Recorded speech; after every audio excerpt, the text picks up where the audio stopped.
Hello! E aí? Nossa, tá chique isso aí, hein, Rodrigo? Tá chiquérrimo, adorei essa luz. Né? Adorei, adorei. Adorei. Uma luz também. Está muito baixo, não tô te ouvindo. Conecta aí. Melhor agora? Melhor, melhor. Muito bem, muito bem. Deixa eu te falar. Fala. Vou já compartilhar, vou ver como é que faz isso. É, eu preparei aqui umas coisinhas. Aí eu Coisicas. queria. Vê se você acha legal essa. Peraí, aqui. Você quer que eu pergunte na hora, surpresa, ou você quer Tanto faz, fazer? Aline. Do jeito que você Tá, quiser. olha só, eu fiz umas perguntinhas aqui que eu acho legal. Me diz o que você acha. Se roteiro é deixar muitas ideias pelo caminho, pode ser. Outra é pensar um roteiro, é pensar numa narrativa sensorial. Interessante.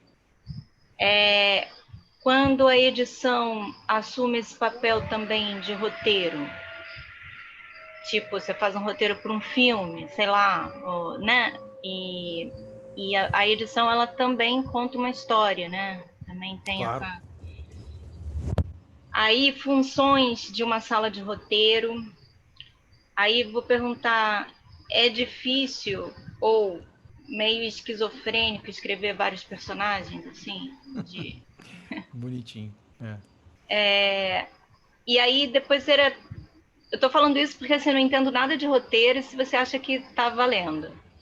Ué, mas esse é mal barato, porque é um curso também adicional para quem nunca viu dados de Ah, então roteiro. beleza. Então Então são as essas coisas pessoas que eu vou. vão ter perguntas semelhantes às suas, eu acho. Então, show. Então, Tá? vamos ver aqui como é que eu vou compartilhar.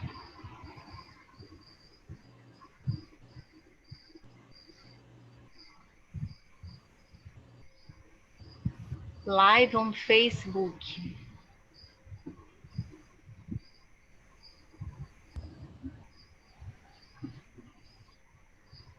Você já compartilhou isso no Facebook?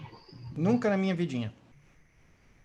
Eu fiz muitas poucas lives Na vida? na vida Não, e é porque assim, 2020. quarentena. Ai, e agora tá na minha. Pera, como é que eu vou pro da companhia? Escolha. Você tem Ah, que. tá aqui, ó. Escolha onde você deseja publicar seu vídeo. Tá aqui. Yes. Ainda bem que eles.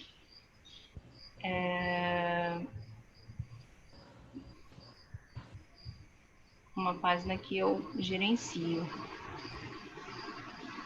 Qual página? Cal. Companhia de Teatro Contemporâneo. Tcharam! Perfeito. Yes.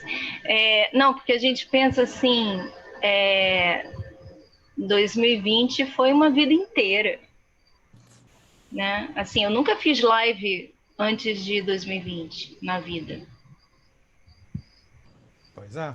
Eu nunca fiz. Eu acho que eu continuei. Eu não fiz live. Eu participei de algumas coisas, mas eu não encampei uma. Acho que não. Ah, teve coisa de stand-up, mas foi logo no começo Ah, você fez pelo Instagram ou você fez pelo Facebook? pelo YouTube. Ah, pelo YouTube. É, pelo YouTube. É, que você pode fazer. Eu não sei se ainda. Deve poder ainda, né, fazer live pelo YouTube. E as pessoas comentam. Enfim, foi interessante, mas eu fiz muito pouco. Teve gente que tá fazendo live todo dia, né? Então eu fiz É, pouco mesmo. tem gente que já tá tarimbado na live. O que eu fiz É, muito foi isso aqui, ó. Isso, Zoom, isso aqui. Aula online, isso eu fiz muito mesmo. cabeças falantes. Total, total. Cabeças falantes.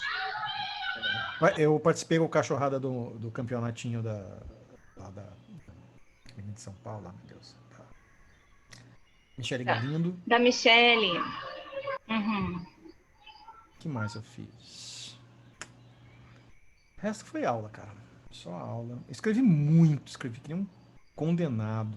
É Escrevi, mesmo? escrevi 2 longa-metragens, escrevi 3 Sério? projetos de série. 2 livros, escrevi muito. Eu nunca produzi tanto em tão pouco tempo.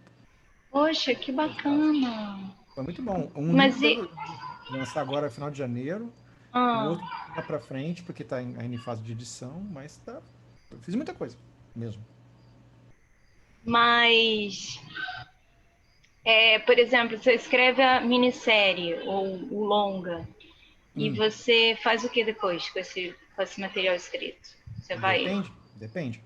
No meu caso, que eu sou um humilde operário da arte, eu escrevo e saio para vender. Uhum. Coloca na mochilinha e vai bater na porta dos produtores. Olha, você não quer? Ô, dona Netflix, olha esse projeto, isso não te interessa. Enfim, é o que todo mundo faz, né? Sim, mas, por exemplo, tem um lugar já próprio para isso, né? Ou não? Tem vários.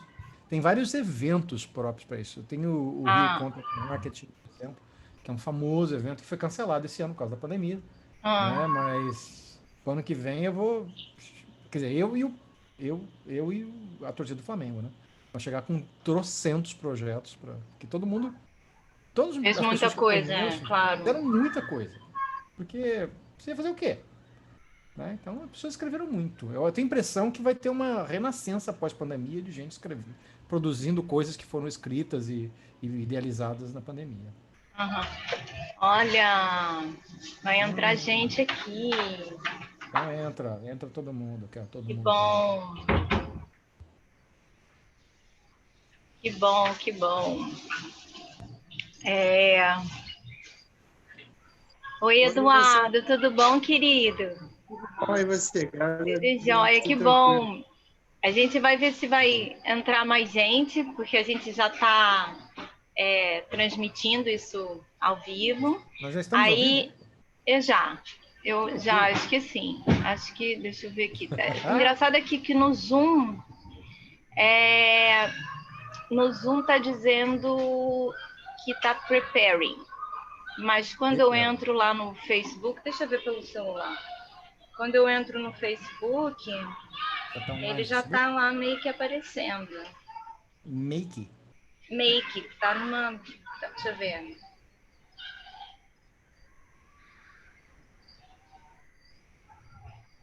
Make aparecendo. Meio que Cadê meu? aparecendo.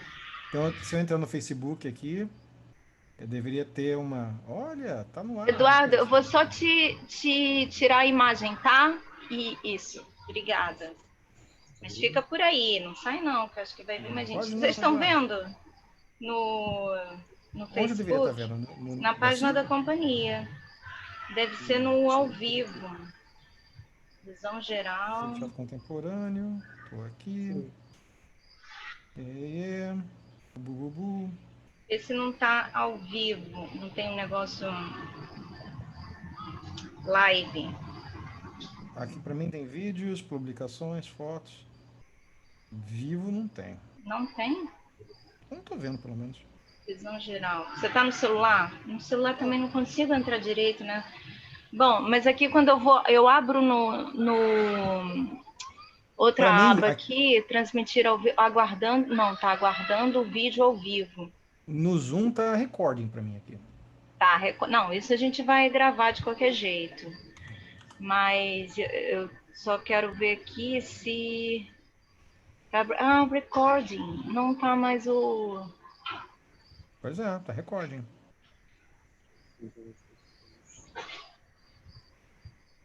Vídeos. Deixa eu ver se em vídeos tem alguma coisa. Mais populares. Não, não tem nada. Não sei como é que tá isso. Lives. Pera, Lives? Não tem lives? Não tem lives. lives. Não tem lives. Peraí, eu tô voltando a colocar, porque ele devia estar. Ele já devia estar lá. Peraí. Eu só voltando aqui a colocar. Opa, tem um novo Só. comentário.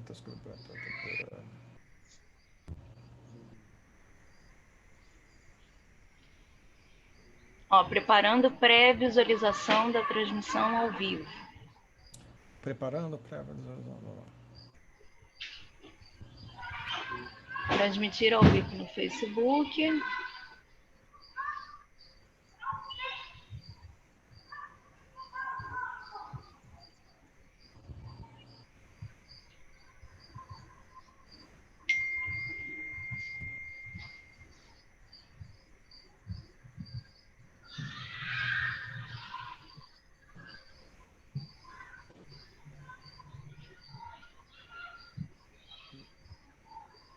ações. Aqui tá vídeo, título.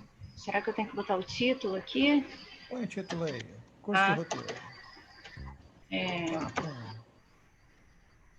Segredos e técnicas de roteiro.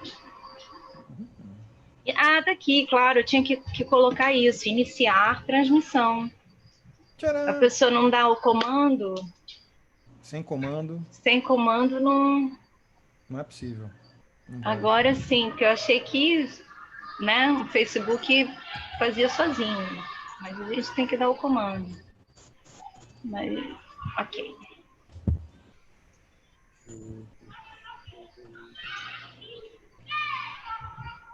Bom.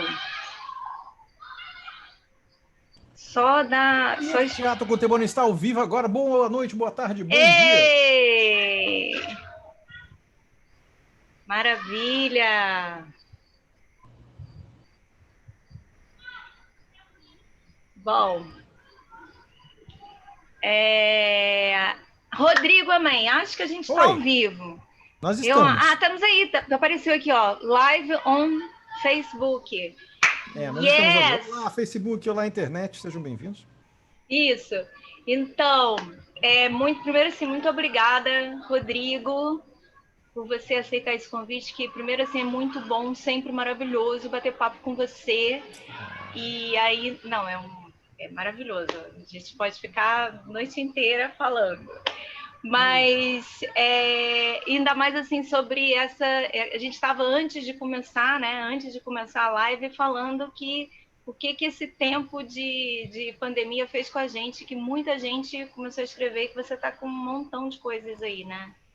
Nossa, é engraçado. Antigamente, eu sempre fui um cara muito procrastinador. Eu sempre gostei muito de enrolar. Por que eu vou escrever hoje? Vou escrever amanhã ou depois. Depois tem final de semana, ano que vem já está começando. Eu sempre acabava protelando. Mas esse ano, como a gente estava todo mundo trancado em casa, deu uma vontade de escapar para os universos imaginários. Então, a quantidade de coisas que eu escrevi, de projetos que terminei, de livros, foi provavelmente o ano mais produtivo da minha vida. Foi um ano trágico, não foi bom para ninguém, mas pelo menos foi produtivo.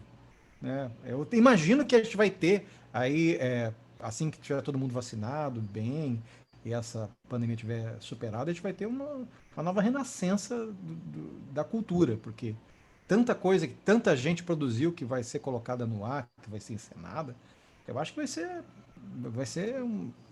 teremos boas coisas vindo por aí, como se diz, né? Olha, você falou um negócio que me deu ideia assim de uma outra pergunta, que foi assim, de procrastinação, né? De você falar assim, vou escrever amanhã. Você se cobra tipo uma disciplina de escrita ou vai para o campo do prazer total, do lazer total, assim, né? Porque, por exemplo, essa coisa da procrastinação é quando você tem alguma coisa que você acha que você deve fazer, ou que você tem um compromisso com aquilo. E eu também tenho super essa tendência, às vezes eu sei que eu tenho que fazer alguma coisa, eu vou ver até desenho animado para não fazer como se fosse uma coisa importante. Você tem essa disciplina, você se cobra essa postura assim de... Olha, Aline, eu não conheço ninguém que honestamente goste do processo de escrever. Escrever é meio chato. Polêmica, polêmica! O que é bom é o editar. O primeiro tratamento, a primeira versão de qualquer coisa que você escrever vai ser muito ruim. E você vai estar constantemente lutando com o seu próprio senso crítico. Que a gente tem dois cérebros, né? Tem o cérebro criativo e o cérebro editório, editável, editivo, editorial. Editor. Editorial. Então você escreve lá, era uma bela casinha, seu lado criativo falando. Aí o outro lado falou, que clichê, coisa ridícula, que bela casinha feia. Você não sabe o que está fazendo, você devia desistir disso. Então a gente tem esses dois lados em constante briga na nossa cabeça. Então, a primeira versão de tudo que se escreve é você tentando silenciar o seu lado editor e deixar o seu lado criador produzir. Isso é extremamente desconfortável e se manifesta de diversas formas. Preguiça. Ah, hoje eu não quero. Aí você arranja outros compromissos. Aí você senta para escrever e acaba apagando todos os seus e-mails antigos e não escreve nada. Você procrastina, você inventa outros projetos e abandona outros, porque essa fase de terminar o primeiro tratamento é insuportável para todo mundo. Todo mundo. Do Hemingway até eu. Todo mundo, ninguém gosta disso. Então, mas quando você consegue terminar o primeiro tratamento, e aí você vai estudar, conhecer mais a respeito dos personagens, rever falas, essa parte é deliciosa. Essa é a parte gostosa do trabalho. Quando você começa a esculpir, a burilar, a refinar, a refilar os personagens, os diálogos, os eventos, os atos. Então, aí é que é o prazer de escrever. O grande problema gravíssimo, é que 98% das pessoas que se tentam escrever alguma coisa, elas não conseguem chegar a concluir o primeiro tratamento para chegar à parte prazerosa. Esse é o problema. Esse é, inclusive, um dos principais temas que a gente trata no nosso curso de introdução aos segredos do roteiro. Nossa, muitas perguntas agora surgiram. Vamos lá. Muitas perguntas. Primeiro, assim, não tem, então, uma ideia, assim, que te impulsiona, tipo assim, um insight que te impulsiona que esse não é suficiente para te encher durante todo esse processo de escrita, assim. Por exemplo, você falou assim do primeiro tratamento, né? Mas antes desse tratamento, tem algo que aconteceu ali que você fala, opa, tenho vontade de falar sobre isso. É o que vem primeiro? É um tema? É um personagem? Essa origem da coisa que vai te dar esse start para escrever, sabe? Pode Porque eu acho ser que... qualquer coisa. Por favor, continua. Você achou o quê? Não, porque você fala assim, esse momento é muito difícil. É um momento difícil para desenvolver, né? Assim, porque às vezes você tem uma ideia inicial e você não... Não sei se estou falando bobagem aqui. Tem uma Não. ideia inicial e aí às vezes fica difícil... É só ideia inicial, é difícil o desenvolvimento. Seria isso o primeiro tratamento que você fala? Não, o primeiro tratamento é assim, quando você escreve fade in, abertura, título e chega até o the end, até o fim. Jura? Esse é o primeiro tratamento. Esse é o primeiro O primeiro tratamento? tratamento é a primeira vez que você conta a sua história toda. Nesse momento não me fugiu o nome do autor que fala isso, mas no curso a fala está lá devidamente creditada.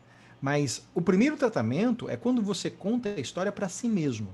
É quando se descobre essa ideia que você teve. Ah, eu tive ideia, eu queria fazer um drama que se passa todo debaixo d'água. Isso é uma ideia.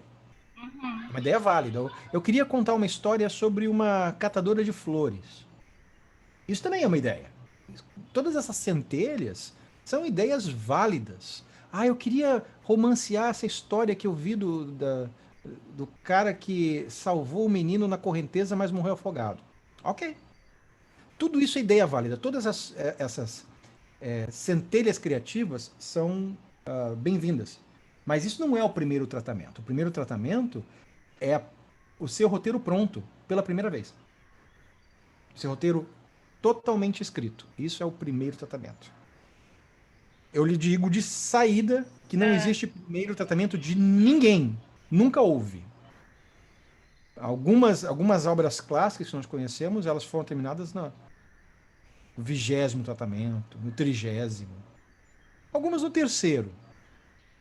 Eu costumo fazer de 4 a 5 tratamentos nas minhas obras. O que significa que eu escrevo, aí eu reviso uma vez, faço alterações, correções e tal. Aí eu ponho para descansar. Aí eu volto, eu reviso outra vez. Se eu não tiver assim, se eu não sair da terceira revisão assim, 100%, isso aqui é bom, guardo, esqueço, e aí eu volto depois para mais um tratamento. eu tenho esse problema também, que chega um momento que eu abandono. Eu falo, não, chega, esse é o meu último tratamento, não tenho mais condições de rever essas falas. Psicológicos. Mas você não pode dar, de repente, o terceiro ou quarto tratamento para outra pessoa, com outro olhar? Você deve, Você deve. Ah, tá. deve, você deve. Esses três ou quatro tratamentos são os meus. Ah, tá. E depois você vai passando de. Depois, aí que tá. A gente fala também no curso a respeito da questão do artista empreendedor, né? Que não basta só você ser um cara inspiradíssimo e super talentoso. Você tem também que correr e você tem que investir no que você faz. Eu, por exemplo, eu pago gente do meio literário para revisar minha obra. Eu tenho um editor que edita o meu livro, assim, fala, olha, isso aqui você não foi claro, você tem que refazer. É um cara que me acompanha, depois, e ele já pega meu quarto, quinto tratamento. Uhum. Então, isso claro para livros, né? Para cinema não é também assim. Mas você tem que escolher seus leitores alfa, que são as pessoas que vão ler o que você escreveu para criticar, para elogiar também, mas para dizer o que pode ser melhorado. Então, é um processo muito mais trabalhoso do que as pessoas têm ideia, Às do que as vezes pessoas ficam demora sentindo. muito também, né? E Sim, acho que você tem que lutar um pouco também com a sua própria ansiedade e paciência, né? sim, e com o seu editor, pessoal. Rodrigo, Hum. você falando sobre o curso, né? Que eu nem acabei nem apresentando isso. E também, assim, esse Zoom aqui está super aberto para quem quiser entrar. A gente já tem aqui o Eduardo. Daqui a pouco eu vou abrir assim para perguntas também de outras pessoas e tal. Claro, isso é um prazer. Né? Mas o Rodrigo, você está dando um curso agora que é Segredos e Técnicas de Roteiro. Uhum. Então, eu fiz aqui um deverzinho de casa de selecionar umas perguntinhas, tá? Ok. Então, por exemplo, uma pergunta comente essa frase. Hum. O roteiro é deixar muitas ideias pelo caminho? Deixar muitas ideias pelo caminho. Eu acho o seguinte: você acaba durante o processo, não importa. A gente vai falar no curso que tem uma diferença de approach, uma diferença de técnica, de estilo de escrita entre autores de qualquer gênero. Você tem os que são os plotters e os pantsers. O O que é plotter é isso? o plotter. A gente vai falar com mais cuidado sobre isso no curso. Mas o plotter é o cara que planeja. Ele sabe, quando ele começa a escrever, ele sabe exatamente onde o personagem vai, para onde o que ele quer fazer, que monstro que ele vai enfrentar, o que vai acontecer com ele, ele sabe tudo antes de começar a escrever. Ele passa por vários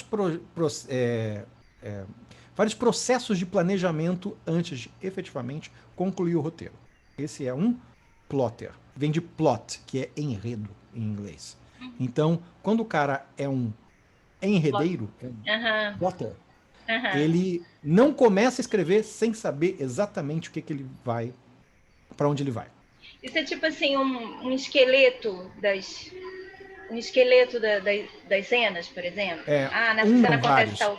Ah, que isso? Vários. Ele começa com uma frase que evolui para um parágrafo, que evolui para uma página, que evolui para 10 páginas, que evolui para uma escaleta, que evolui para uma divisão de cenas de acordo com uma estrutura. É todo um processo que a gente conversa a respeito no curso. Aí tem o Penser. O Penser é o cara que deixa a vida me levar. O meu coração é o meu guia, eu vou ver onde essa história acaba. Né? Esse cara, ele tem um feeling de o que vai acontecer na história. É um feeling. Ele não é uma certeza, ele não tem nada esquadrinhado, não é nada disso. É um feeling que ele tem. Aí, o que ele faz com esse feeling? Ele começa a escrever, ele faz o primeiro tratamento e depois ele volta tentando corrigir o que saiu um pouco da curva da história. No final, se o Pentzer é um cara competente, se ele é um cara competente, se ele é um cara de sorte, você não consegue distinguir se ele planejou ou não o que ele escreveu. Para nós, que somos improvisadores, temos teoria de improvisação teatral, isso é grande coisa, né? É isso que a gente faz toda vez que Nossa, sobe eu no palco. tava super pensando nisso. Eu tava super pensando, eu já ia fazer esse link com a improvisação, porque... Exatamente. Quando eu comecei a escrever aos 15 anos. Então, não vamos entrar em detalhes agora, Claro, mas faz não muito tempo que eu precisa escrevo. matemática aqui. Faz muito tempo que eu escrevo. Mas eu comecei a improvisar há menos tempo. Ainda assim é muito tempo, mas há menos tempo do que eu escrevo. E então eu consegui, de certa forma, me converter de plotter para pensa. Hoje em dia, Nossa, meus livros são totalmente improvisados. nossa, eu ia perguntar isso, porque assim, na verdade, assim, como eu acho que você tem uma visão muito clara, assim, da estrutura da história dentro do palco. Acho que isso é uma coisa de plotter, né? É, é. E ao mesmo tempo, o palco ele te obriga um pouco, quer dizer, a improvisação te obriga um pouco, te exige ter esse lado penser, né? Penser, Penser. Gostei desses é. nomes, acho que eu vou adotar assim para minha vida. Plotter e Penser vem de pants, que é calça. Que a ideia é Aham, que as penser. calças o levam. Ele não sabe para onde vai. Aham. A calça é que está levando. E você acha que isso assim é um estilo é uma personalidade da pessoa? Tipo uma tendência, porque a pessoa não. Ou ela pode ser um pouco os dois na escrita, que seria o ideal, talvez. Ou você acha que tem a ver com a personalidade de cada um? Assim, eu tenho mais facilidade para Interessante. pensar. Interessante sua pergunta, porque essa pergunta ela cai na mosca, na essência do curso que a gente está oferecendo. Quando a gente fala de segredos do roteiro, eu idealizei esse curso porque eu tinha duas histórias na dramaturgia de cinema.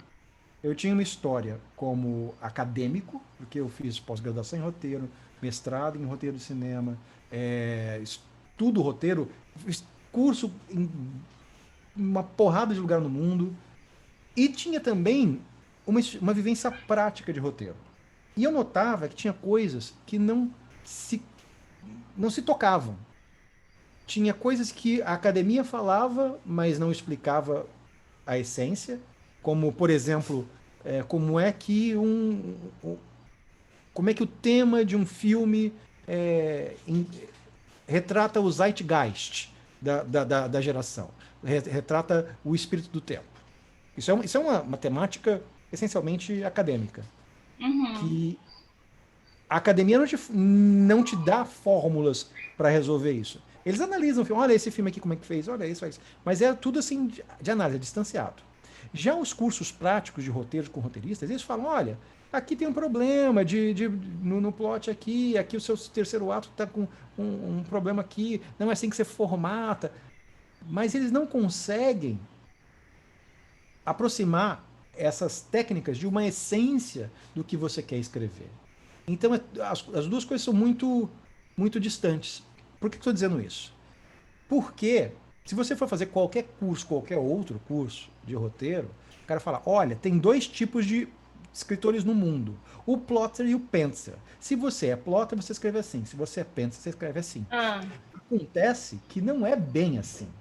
São maneiras, são approaches diferentes de planejamento de escrita. Mas o aham. Pencer, ele tem uma estrutura na cabeça. Ele só não para planejar.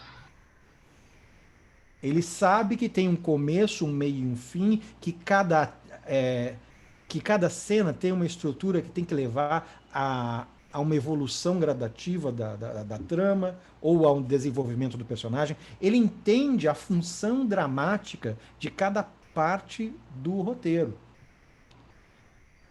Ainda que ele não pare para esquadrinhar como se dará cada cena. Ele sabe o que cada cena deve fazer. Então, Aham. o que eu quero dizer com isso é que tem um jeito de você escrever como um penser. Assim como você aprende a escrever como um plotter. todo o curso de roteiro que você fizer vai te ensinar a ser um plotter. Porque vai passar por essa coisa da escaleta, né? Para depois, né? Engraçado isso. Muito. Exatamente. O que a gente faz é trazer os conceitos da dramaturgia para que a pessoa aprenda a entender o que ela precisa fazer naquele momento do roteiro para evoluir a história. Se você Entendi. entende onde você está no seu roteiro, você pode se deixar levar. O que te leva a uma das sensações mais.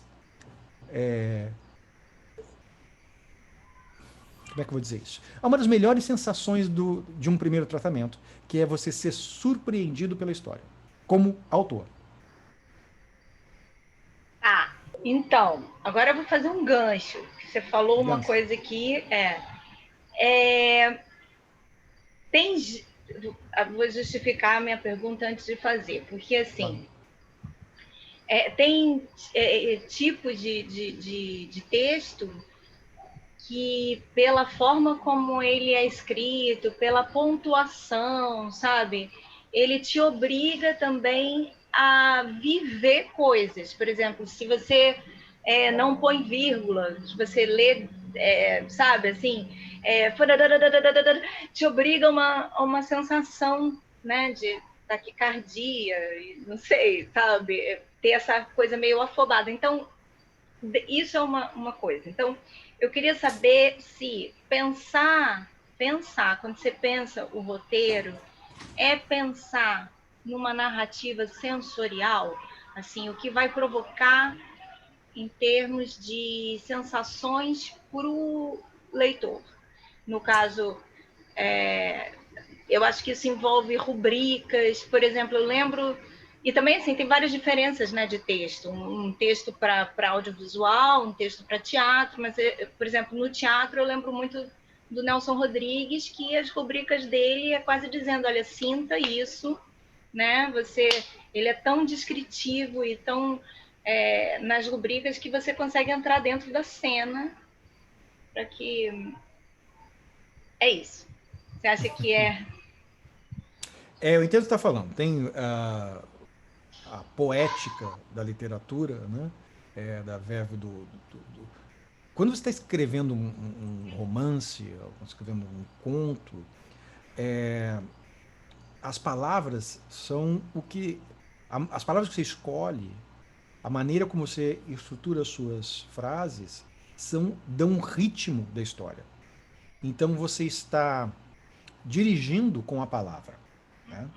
Então, se você quer que seja tudo rápido, você escolhe frases curtas, duras, compassadas, para você dar ao leitor essa impressão de que está tudo acontecendo muito rapidamente. Se você quer a sensação de desespero, de falta de fôlego, você arranca a vírgula, você faz frases longas para deixar o cara sem fôlego. Enfim, isso tudo são técnicas de gênero literário.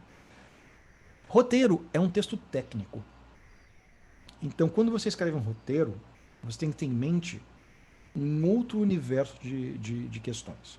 Você tem sim que orientar o seu autor, mas essencialmente você tem que ter a consciência de que está produzindo uma obra de autoria coletiva. Então, tanto o autor, quanto o diretor, quanto o ator, quanto o fotógrafo, quanto o cinegrafista, todas as pessoas vão contribuir para a leitura. Então é muito difícil, você não deve, inclusive, tentar imprimir sensações num roteiro audiovisual, porque esse é o espaço de outrem. Você tem que criar o que eu chamo de o arco dramático da história. Eu chamo não, todo mundo chama. Mas enfim, o arco dramático da história. Mas essa questão do... Um exemplo que me vem agora à mente é um filme brasileiro chamado O Cheiro do Ralo, que ele é um filme que é extremamente sinestésico. tudo no filme tem a ver com carne, com sexo, com cheiro, com asco, com coisas muito não visuais.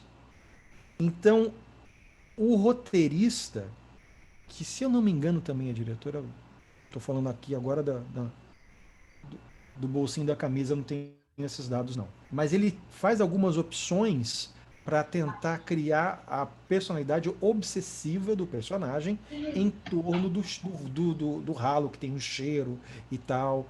Mas quem vai transmitir esse asco, essa paranoia, é o ator e a maneira como o diretor retrata aquela cena. Então você não vai fazer isso sozinho, você vai fazer isso coletivamente. E esse é o grande trauma que muita gente tem de escrever audiovisual. Eventualmente, o que vai ser o filme não é o seu roteiro. Por mais que tenha começado com você, por mais que seja seu filhinho querido, a historinha da sua mamãe, o que vai chegar no vídeo, que vai chegar na casa das pessoas, vai ser, sei lá, talvez um quarto do que você idealizou. Se você tiver sorte. É legal você pensar nessa coisa do roteiro que sempre é audiovisual, né? É sempre uma obra audiovisual e que é uma camada dessa história, né? Sim. É talvez assim a primeira camada dessa história, né? É a massa do bolo. Mas sabe que outro dia eu estava ouvindo um podcast sobre um cara que foi um que fez o Coisa Mais Linda, que a série Coisa Mais Linda, que Sei. sabe? E aí ele falou várias coisas e, por exemplo, que as salas de roteiro americana, por exemplo, que ele trabalhou com uma roteirista americana que chegou aqui no Brasil e ficou indignada, assim, porque considerou assim a sala de roteiro brasileira assim amadora, Sim. porque por várias razões, assim, primeiro porque na hora de filmar, assim, aqui no Brasil, parece que o diretor ocupa um cargo superior, sabe? O diretor meio que faz o que quer e que isso não acontece lá fora. Assim, o cargo maior, inclusive, é do roteirista, porque ele está há mais tempo com a obra.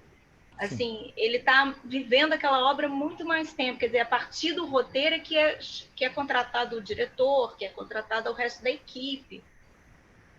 E que aqui acontece muitas vezes assim, no meio da gravação, o diretor corta isso, tira isso, dá uma mexida, sabe? Isso é uma coisa. A outra coisa, só para vou deixar você falar, que a outra coisa era que por exemplo, tem uma equipe que está ali para dar ideias, por exemplo. E a partir do momento que uma ideia é pensada, aqui o que acontece é que a galera que está ali fica tentando justificar seus pontos de vista, que ela achava isso não existe lá fora. Então fala um pouquinho o que é sala de roteiro, o que é isso? Isso é quase um assunto para um outro curso, mas vamos tentar aqui. Ai, desculpa, então. Tudo bem. O que acontece é o seguinte, a gente tem um problema. Imagina que de repente, que o brasileiro, de repente, do nada, decidisse que o esporte nacional é futebol americano. Agora a gente quer ter os melhores times, a gente quer jogar, né, o Super Bowl americano. A gente quer ir lá, pegar a bolinha oval e bater no marido da Gisele Bündchen.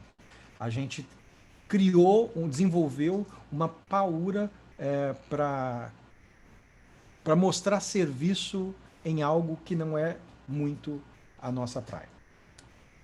O Brasil sempre teve audiovisual, né? De uns tempos para cá, a gente criou uma paura para desenvolver um formato de audiovisual que até então a gente nem assistia.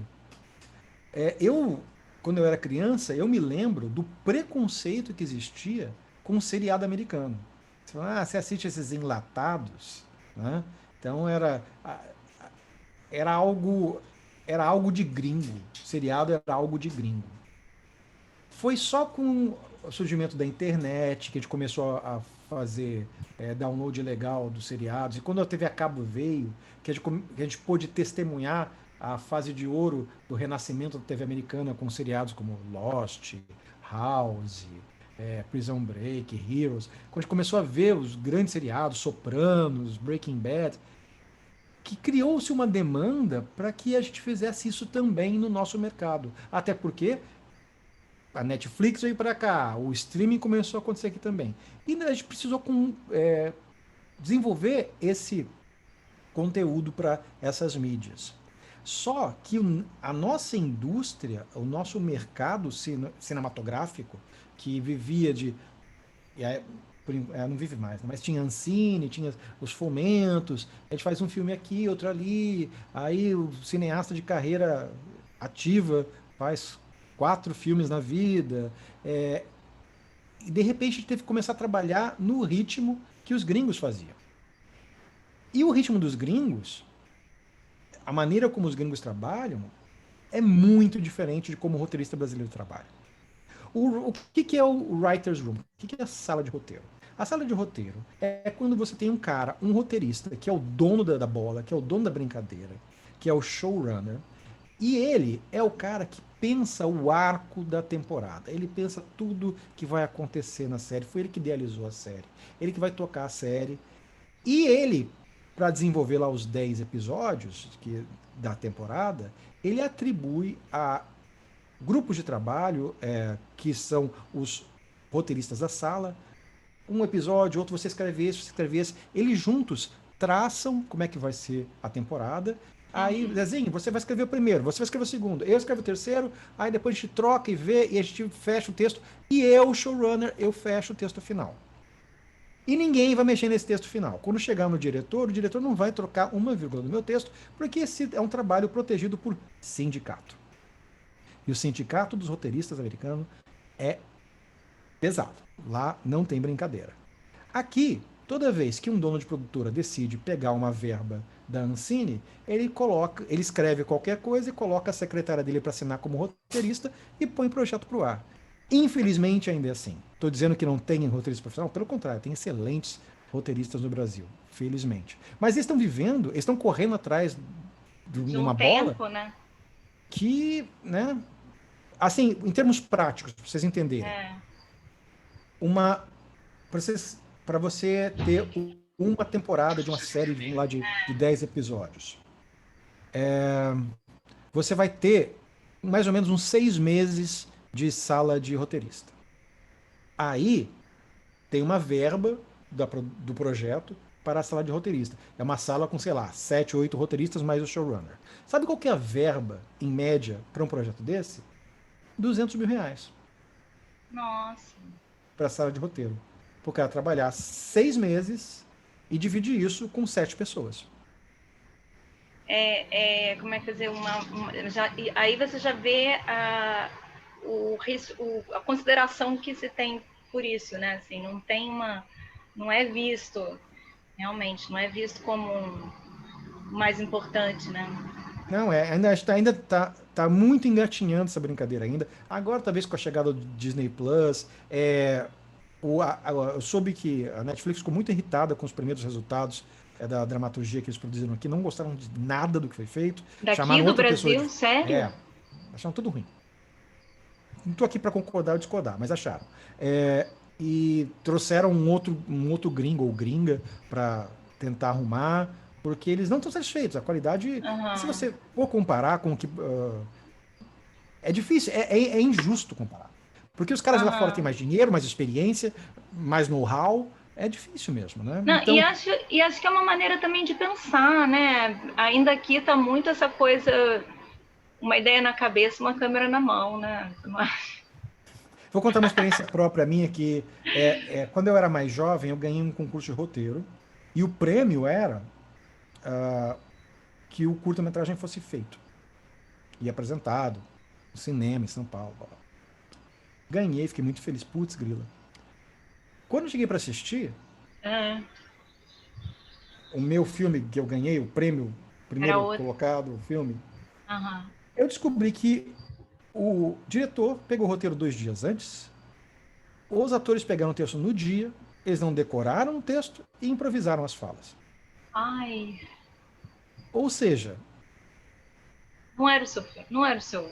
Era. não, não era, Não era. não era meu filme, nem era o meu prêmio, porque era uma releitura É. aproximada do que eu tinha escrito.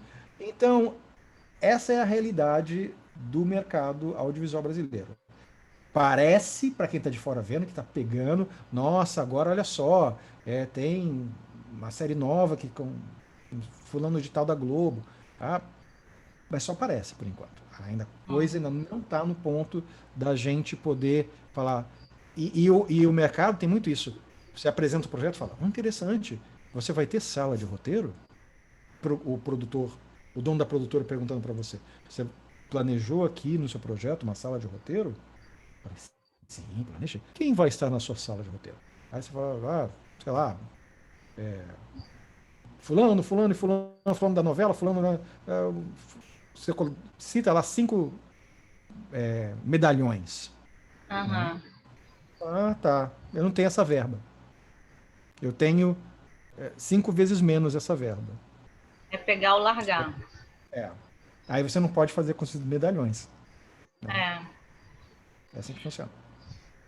Bom, deixa eu falar uma coisa sobre essa que vai também de encontro com isso da sala de roteiro. Assim, eu entendi a coisa do showrunner, né? Na verdade, ele é que é o dono da bola, né? Assim, em termos da história, né? Sim. Mas, e que eu acho que tal. Aí vem essa pergunta, assim: se é difícil ou esquizofrênico a pessoa escrever vários personagens. Porque você pode falar assim, eu tenho a ideia dessa história que vão ter, sei lá, 4, 5 personagens principais e cada um tem uma personalidade X e fica mais fácil ou mais difícil você entregar essa personalidade para outras pessoas? Oh, Ou, entendeu? Tipo, vai você, Rodrigo, vai escrever sobre o Léo.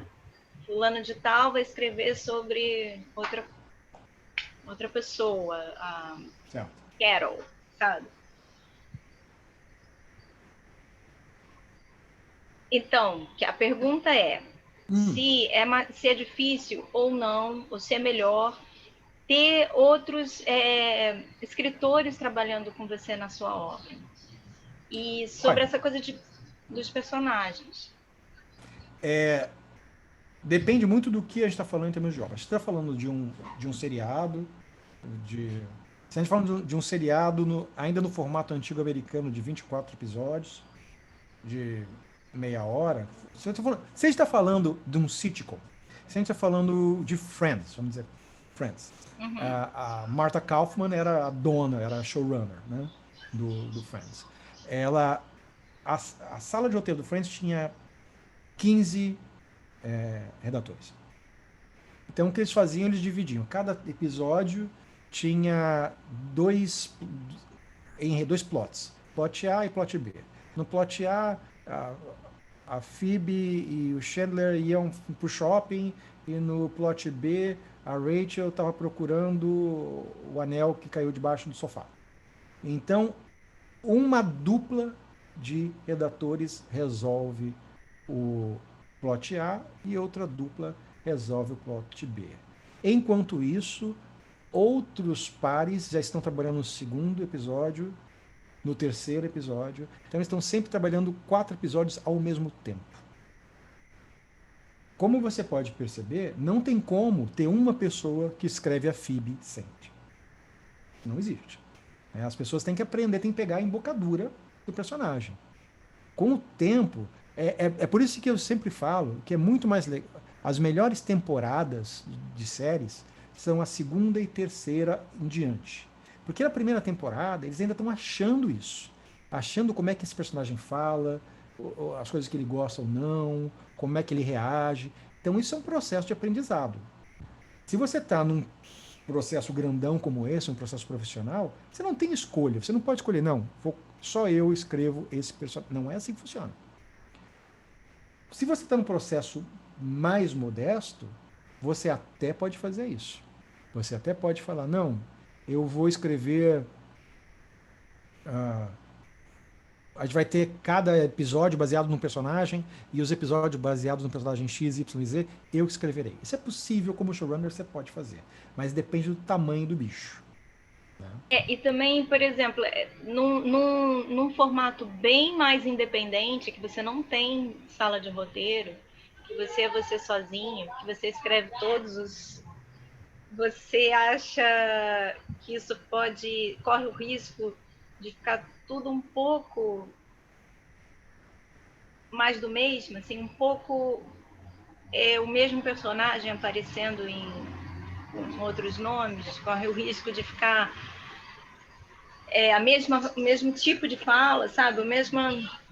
Se é uma pessoa só que escreve ou não. Olha, isso nunca foi um problema para Jeanette Claire. É mesmo, ela fazia tudo, né? Os nossos autores da velha guarda, antes do tempo de você ter que colocar jabá e merchandise dentro da novela, eles escreviam a novela toda. Hoje em dia eles têm assistentes, eles designam alguns núcleos para outras pessoas, mas nas épocas antigas era no braço. Hoje mesmo, tem muito seriado famosão que o cara escreve sozinho. Eu não quero chutar nada aqui, não, mas eu acho que tem muito seriado da BBC que é escrito por um cara só. Eu sei que o Stephen Moffat escreveu quase todos os episódios do Sherlock. Então, existe essa. Ainda existem lugares onde a figura do autor solitário, do roteirista solitário, ainda é empregada em TV e streaming. É muito mais raro porque são pessoas muito abençoadas. Porque né, até ler é um problema pro cara, porque ele vai escrever pra caramba. Pra caramba, nossa. É muito Caraca. coisa. Deixa eu te perguntar, sabe aquelas coisas, por exemplo, algumas técnicas assim de exercícios de improvisação, de avançar, expandir a história, isso é aplicado também, você tem essa consciência, ou seja, isso também é aplicado dentro de uma técnica de roteiro, em que momento que eu tô, se eu tô avançando na história, ou se eu tô colorindo ela, expandindo ela, é preciso ter isso também. Sem dúvida. Sem dúvida. Eu, por uma série de razões, eu limito ao máximo a inflexão da minha experiência de improvisação na hora que eu estou ensinando o roteiro. Por muitas razões. Mas tem algumas coisas muito pontuais que eu aprendi no impro que eu trago, sim. Essencialmente, essa ideia de ação e reação que eu aprendi no impro. Que o yes and, o sim e, o sim é eu percebo o que a oferta, eu percebo o que me foi dito e isso de alguma forma me impacta. Isso de alguma forma me transforma. Isso cria a percepção de conflito dramático. Uhum.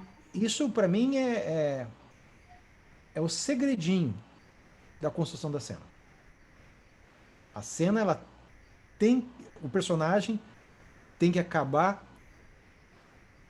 a temporada transformado, tem que acabar o episódio transformado, tem que acabar a cena transformado, tem que receber a fala e ser transformado. Tem que ter transformação constante. Nem que seja de opinião, de emoção, de informação, mas tudo tem que ter consequência. Eu acho que isso é algo que eu maturei, que eu introjectei nas aulas de impro e eu trago hoje para o jeito que eu escrevo. Amenzito, me diz assim um pouquinho como vai ser esse curso que eu tô achando sensacional, que vai ser terça-feira, não é isso? Terças-feiras, das 7 às 9 da noite, são 2 horas. É um curso que ele tem dois objetivos. O primeiro deles é mostrar, tanto para quem nunca viu uma página de roteiro na vida, como para quem é roteirista, como existem macetinhos para resolver coisas que você pode ainda não ter se dado conta. Existem maneiras, existem coisas acadêmicas que você pode trazer para a sua maneira de escrever, existem coisas práticas que você pode trazer para a maneira de você assistir filmes. Aham. Quando a gente deu esse curso para a turma do ano passado, uma coisa que eles falavam é que eles nunca mais assistiram um filme da mesma forma. Que é como se você tivesse agora fora da Matrix, sabe? Que você vê a Aham. estrutura acontecendo na sua frente. Então tem esse efeito colateral, meio que estraga o cinema para você, porque você começa a entender o que está acontecendo, E por né, na cabeça do exemplo, roteirista. Por aquela exemplo, pessoa. não, tem uma pergunta. Não, Ah, tá. não.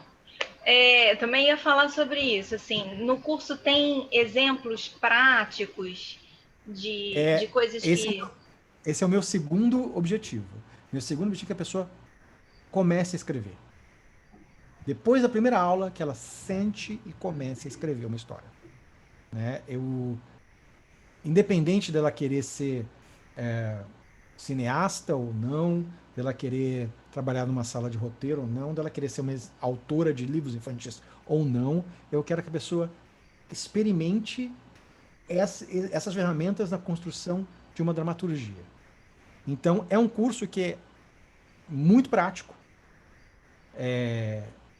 e, apesar de ter uma robustez teórica que eu acho que é diferente do que normalmente a gente vê num curso de roteiro. Acho que é isso. Então, é um curso para quem quer aprender a ver roteiros de uma forma diferente e para quem quer escrever. Isso que eu ia te perguntar. Tipo assim, a pessoa não sabe nem sequer. Por exemplo, não tem nenhuma ideia na cabeça, mas quer escrever. Não tem nenhuma ideia. Só sei que eu quero escrever uma história. Sem ter esse input nenhum, pode fazer? É para essa pessoa que esse curso existe.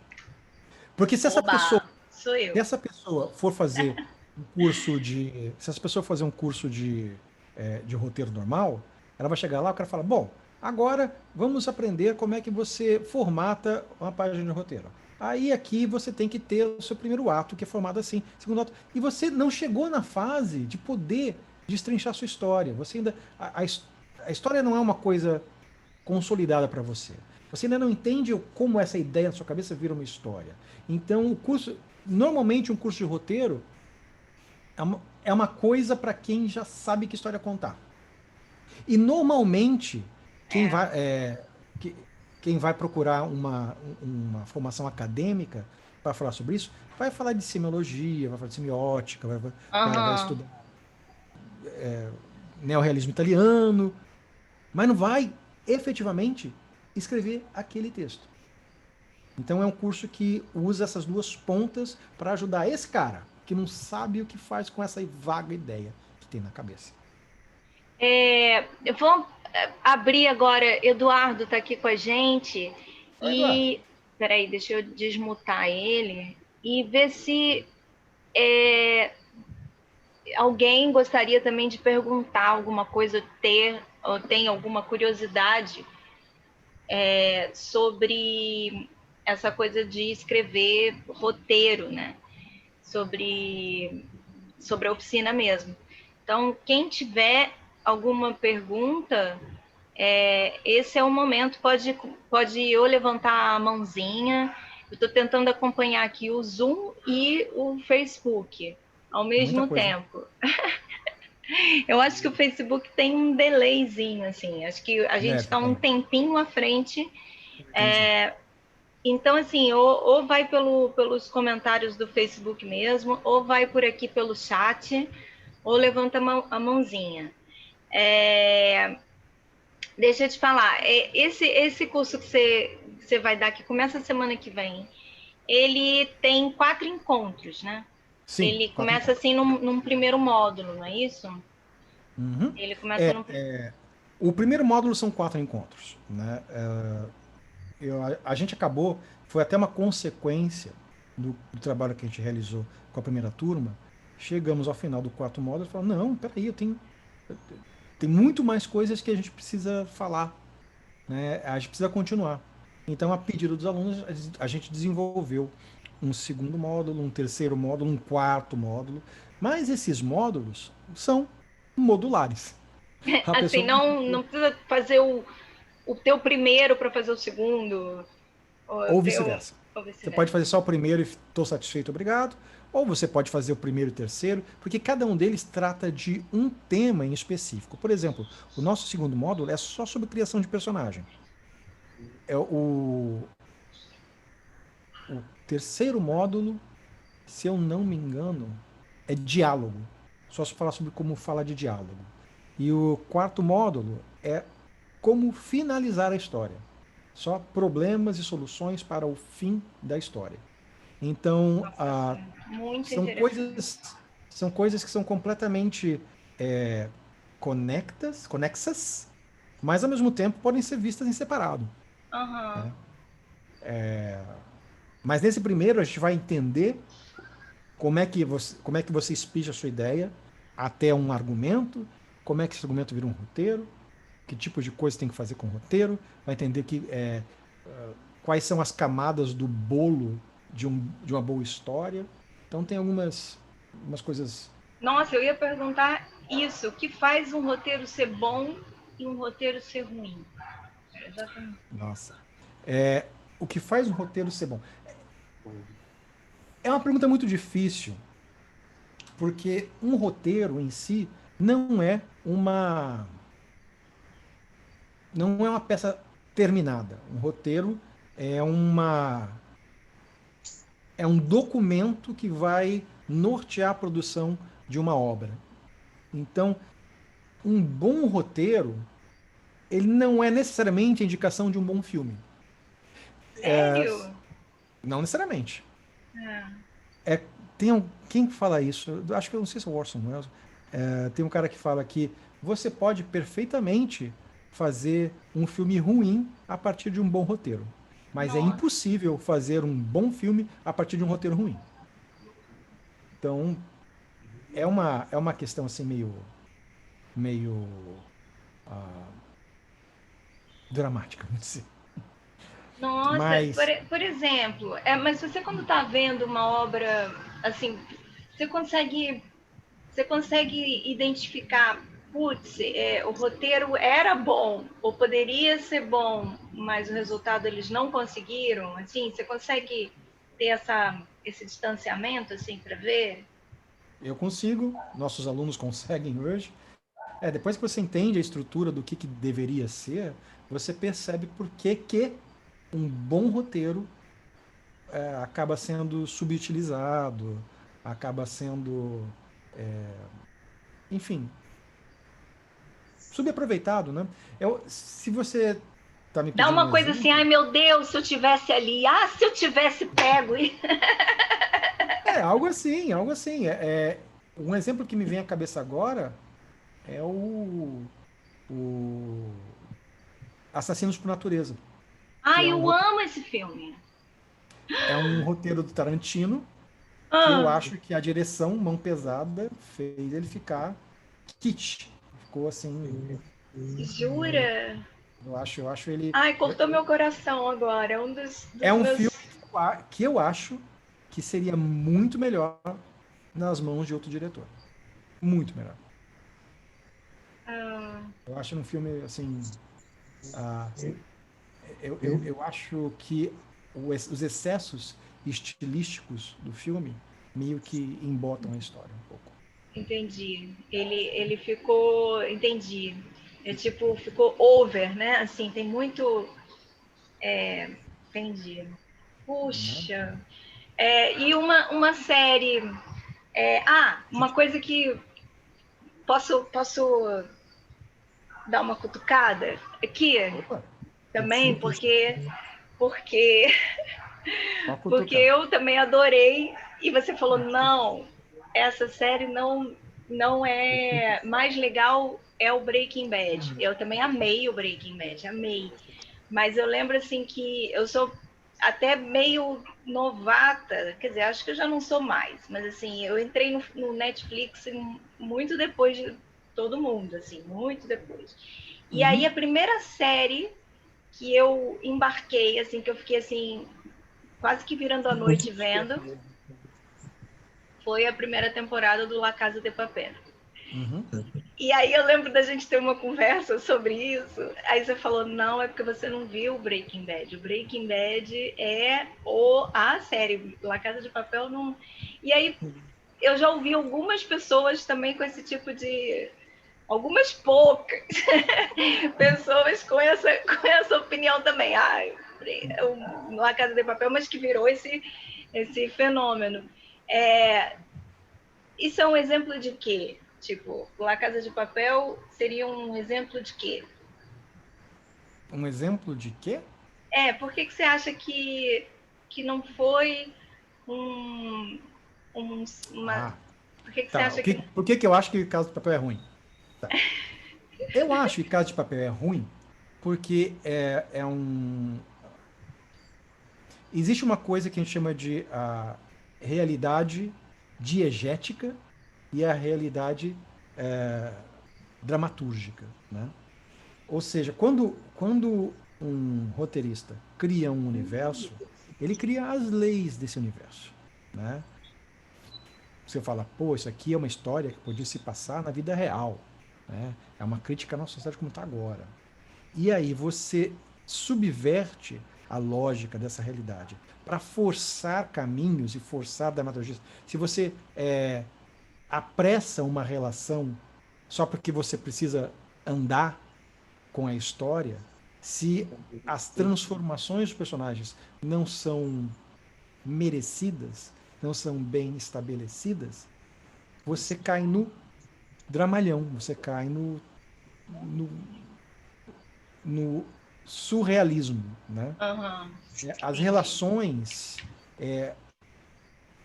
de certa forma, eu acho até que é mais ou menos o mesmo problema que eu tenho com Assassinos por Natureza.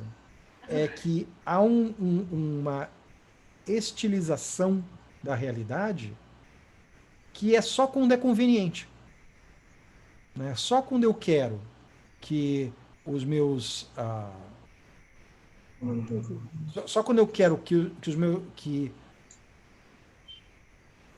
que haja uma aparência, haja uma impressão de realismo, eu tenho um cenário realista. Mas quando eu quero que dois personagens tenham um caso romântico, vira uma novelinha, né? As coisas deixam de Entendi. acontecer no passo, dentro de um contexto de verossimilhança. Entendi, total. Né? Eu Não, acho que o problema entendi. é esse. É uma. O La Casa de Papel não se dão ao trabalho de serem verossímeis, mas eles querem ser vistos como realistas, como bem Uhum. estruturados. E Uhum. isso, para mim, é meio roubado. Entendi. Tá meio que trapaceando, meio... É, tipo isso. Por exemplo, tem uma máxima em roteiro que é se o que se uma coisa inesperada acontece e coloca o seu personagem em perigo, é uma coincidência. Agora, se uma coisa inesperada acontece e tira o seu personagem do perigo, é trapaça do roteirista. E isso acontece o Toda tempo hora. em Casa de Papel. O tempo inteiro ele é salvo pelo gongo, assim, né? É. Ele é o tempo todo. E e o professor é um personagem que é vendido como alguém mais inteligente que todo mundo ao redor dele. Só se salva por sorte, por É, coincidência, pelo momento. Não existe um momento de em que o roteirista consiga me convencer de que aquele é, cara é efetivamente inteligente. É entendi. sempre é sempre Acaba. uma trama rocambolesca que leva ele a sair por cima. É verdade, é verdade. Né? Esse é Total. o meu problema. Agora, nada significa que você não possa se divertir, não possa curtir a série.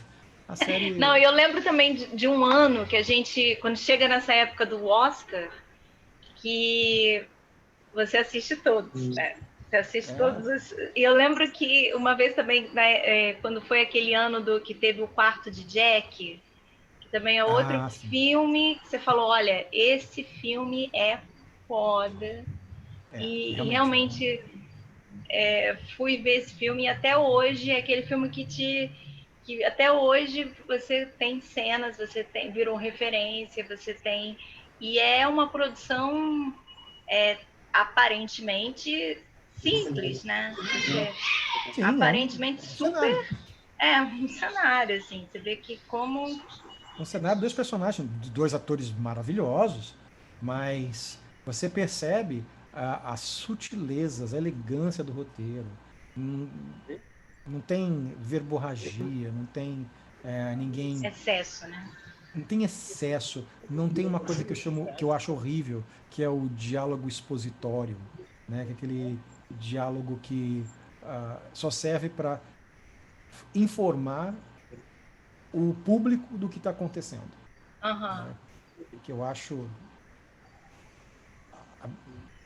horrível. Abominável.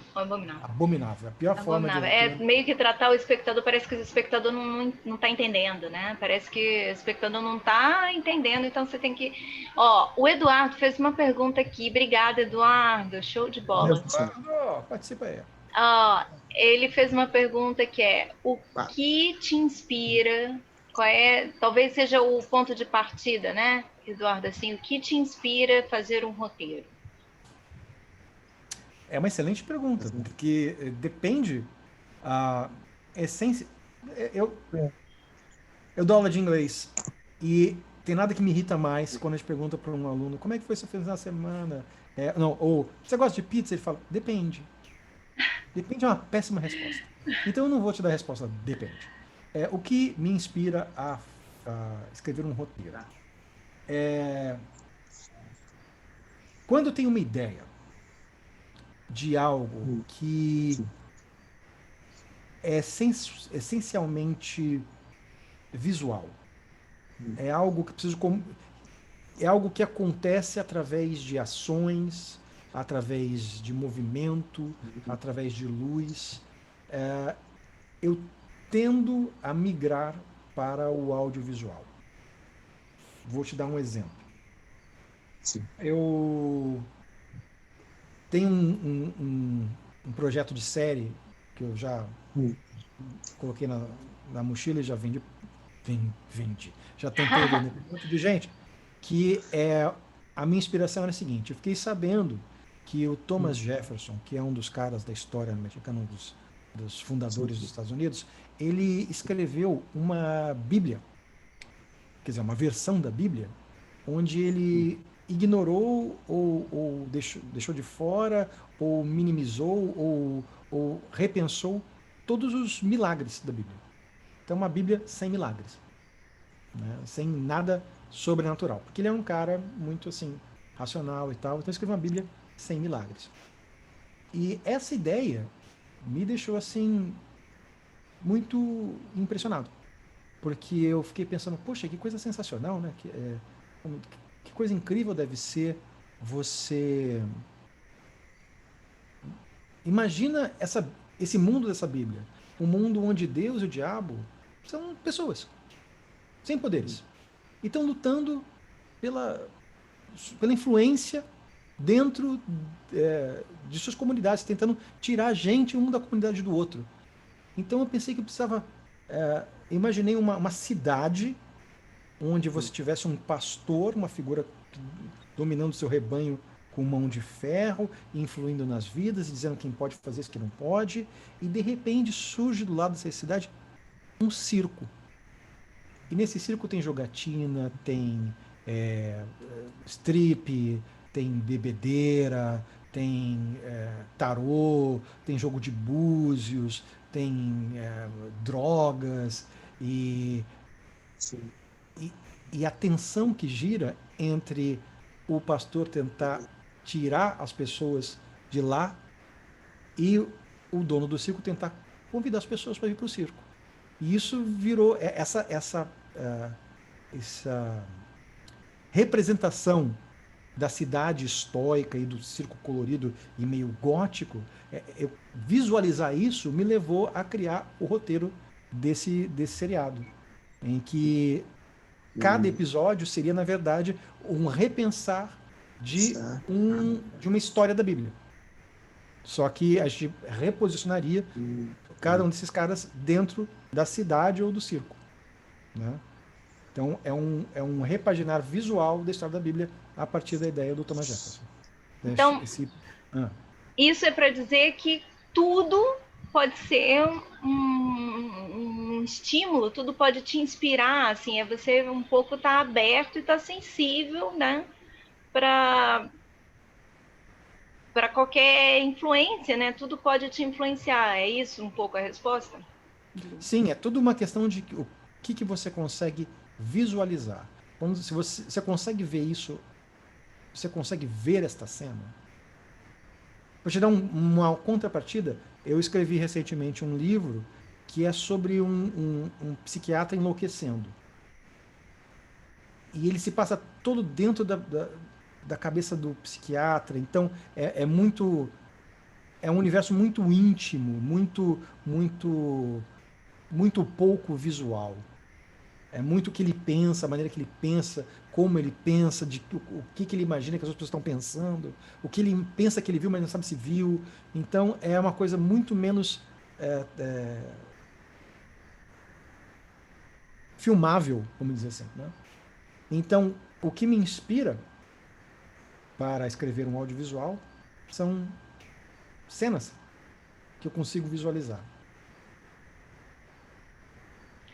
Show! Deixa eu ver.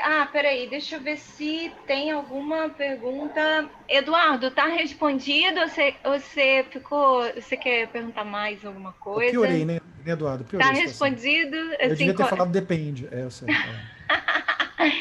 Não, professora, era só isso mesmo. É que eu. Oi?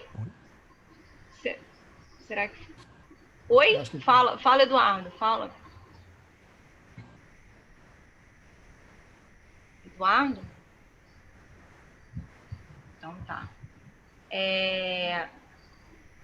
Deixa eu ver se tem alguma pergunta aqui. Já tem uma galera assistindo, mas não temos perguntas.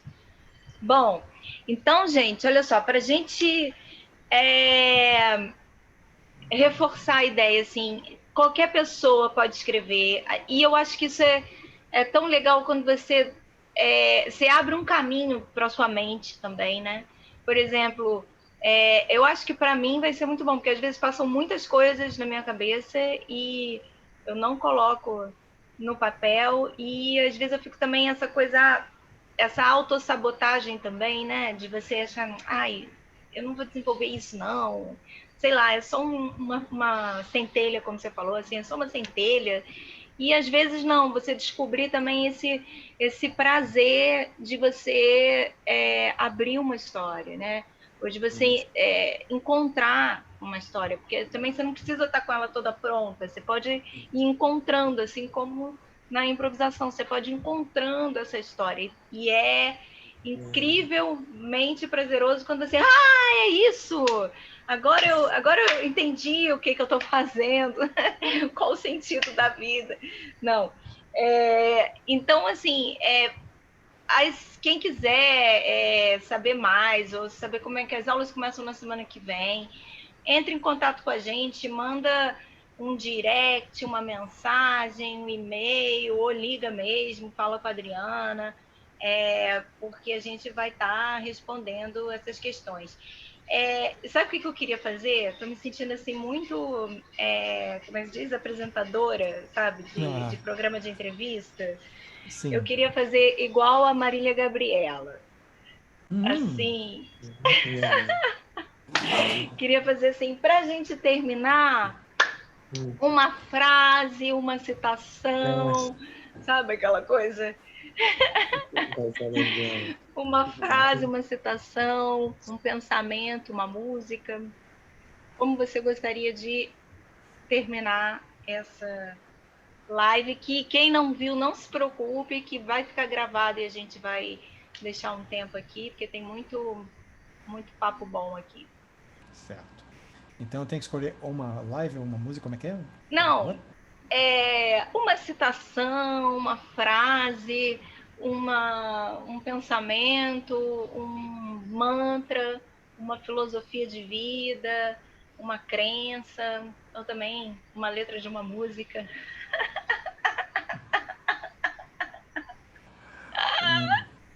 Olha, uma frase. Tem uma frase que eu falo para mim mesmo o tempo todo, que eu acho que é uma frase do Voltaire, que ele fala que o segredo de aborrecer é dizer tudo. Que eu acho que muita gente me pergunta o que é um texto inteligente. Um texto inteligente é um texto que não chama o seu leitor de burro, que deixa que ele chegue às conclusões, que permita espaço para que ele imagine, para que ele interaja com aquele conteúdo, né? Então é um texto que você não fala 4 para o seu leitor, você fala 2 mais 2 e deixa que ele chegue ao 4.